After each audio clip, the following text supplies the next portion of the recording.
സംസ്ഥാനത്ത് LP. School അധ്യാപക rank പട്ടിക പ്രസിദ്ധീകരിച്ച് 9 മാസം കഴിഞ്ഞിട്ടും ഒരാൾക്ക് പോലും PSC നിയമനം ലഭിച്ചില്ലെന്ന് പരാതി. 2025 മെയ് 31 പ്രസിദ്ധീകരിച്ച റാങ്ക് ലിസ്റ്റിൽ നിന്നും ഒരാൾക്ക് പോലും നിയമനം ലഭിച്ചിട്ടില്ല എന്നാണ് ഉദ്യോഗാർത്ഥികളുടെ പരാതി. നിയമന നടപടികൾ വൈകുന്നതിൽ പ്രതിഷേധിച്ച് സമരം ശക്തമാക്കാൻ ഒരുങ്ങുകയാണ് ഉദ്യോഗാർത്ഥികൾ. കഴിഞ്ഞ വർഷം മെയ് 31 എൽ.പി. സ്കൂൾ അധ്യാപകരുടെ റാങ്ക് ലിസ്റ്റ് PSC പ്രസിദ്ധീകരിച്ചത്. എന്നാൽ ലിസ്റ്റ് വന്ന് 9 മാസം പിന്നിടുമ്പോഴും നിയമന സാധ്യത അനിശ്ചിതത്തിലെന്ന് ഉദ്യോഗാർത്ഥികൾ പറയുന്നു. 8 ജില്ലകളിൽ ഇതുവരെ 1ാം റാങ്കുകാർക്ക് പോലും നിയമനം ലഭിക്കാത്ത അവസ്ഥയാണ്. നിലവിലെ LPST റാങ്ക് ലിസ്റ്റ് പട്ടികയിൽ ഉൾപ്പെട്ട ഒരു ഉദ്യോഗാർത്ഥിയാണ് ഞാൻ. പക്ഷേ റാങ്ക് ലിസ്റ്റ് നിലവിൽ വന്ന് ഏകദേശം 9 മാസത്തോളമായിട്ടും എവിടെയും എത്തിയിട്ടില്ല എന്നുള്ളത് തന്നെയാണ്.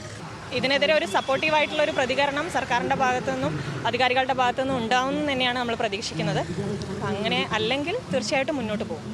പഴയ ലിസ്റ്റിൽ നിന്നും നിയമനം പൂർത്തിയാവാത്ത സാഹചര്യത്തിൽ പുതിയ ലിസ്റ്റിന്റെ കാലാവധി നീട്ടണമെന്നും അധ്യാപക വിദ്യാർത്ഥി അനുപാതം കുറയ്ക്കണമെന്നുമാണ് ഉദ്യോഗാർത്ഥികളുടെ ആവശ്യം. കൂടാതെ ഡിവിഷൻ ഫാൾ നേരിടുന്ന അധ്യാപകരെ പ്രധാന അധ്യാപക ഒഴിവുകളിലേക്ക് പുനർവിന്യസിച്ച് വിരമിക്കൽ ഒഴിവുകൾ റിപ്പോർട്ട് ചെയ്ത് നിയമനം അടിയന്തരമായി നടപ്പിലാക്കണമെന്നും ഇവർ ആവശ്യപ്പെടുന്നു.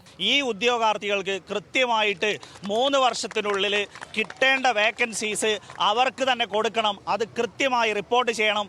ആന്റിസിപ്പേറ്ററി വേക്കൻസി കൃത്യമായിട്ട് റിപ്പോർട്ട് ചെയ്യണം. അതുപോലെ തന്നെ HTV ഇവർ ഉയർത്തിപ്പിടിക്കുന്ന മെയിനായിട്ടുള്ള ആവശ്യങ്ങൾ എന്ന് പറയുന്നത് ഒരു പ്രതിസന്ധി ഘട്ടം വരുമ്പോൾ കേരള സർക്കാർ മുമ്പും അധ്യാപക വിദ്യാർത്ഥി അനുപാതം 1:25 കുറച്ചുകൊണ്ട് സാഹചര്യത്തെ നേരിട്ടിട്ടുണ്ട്. അങ്ങനെ ഒരു സാഹചര്യമാണെങ്കിൽ ഇത് വീണ്ടും അതേപോലെ 1:25 നേരിടണം. സർക്കാരിൽ നിന്നും അനുകൂല ഇടപെടൽ ഉണ്ടായില്ലെങ്കിൽ ശക്തമായ പ്രതിഷേധ സമരം നടത്താനാണ് ഉദ്യോഗാർത്ഥികളുടെ തീരുമാനം. ന്യൂസ് മലയാളം, കോഴിക്കോട്.